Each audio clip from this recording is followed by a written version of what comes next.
New heart studies bring into question long-held views on two things: eggs and baby aspirin. Our Sally Hernandez gets insight from Dr. Paul Tucker, one of Austin's leading cardiologists.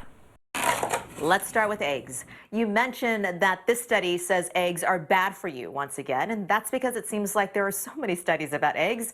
One says eggs are good for you, another one says that eggs are not so good for you when it comes to your cholesterol level. Here's the deal.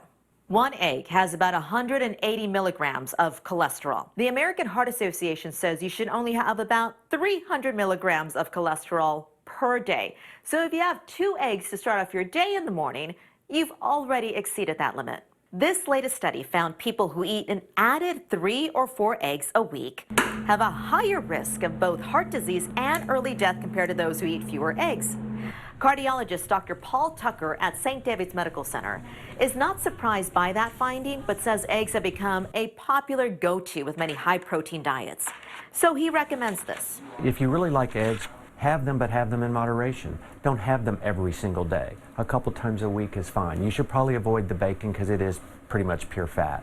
But if you're going to have some eggs, one or two eggs a couple times a week is okay. Let's move on to the next study. This one is about low-dose aspirin. It is a blood thinner, and it does help prevent your blood from clotting, which is good if you have a lot of plaque in your arteries. Doctors for many years have recommended taking a daily low-dose aspirin to prevent strokes and heart attacks. Now, the new research, though, recommends against that, but only for healthy older adults. Aspirin does have some real benefits for heart patients and patients at risk for heart problems.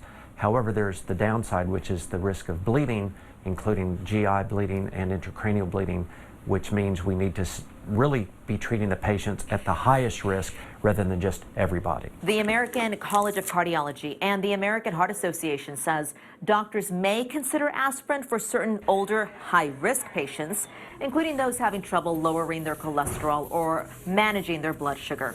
That's as long as there is no increase, though, risk for internal bleeding. With your health news, I'm Sally Hernandez. Dr. Tucker takes his own advice when keeping his heart healthy. His son, Longhorn alumni Justin Tucker, he's with the Baltimore Ravens now, and he is the most accurate football place kicker of all time. But Dr. Tucker says he still gets a little bit nervous watching his son play, so he takes a lot of deep breaths to keep his blood pressure down.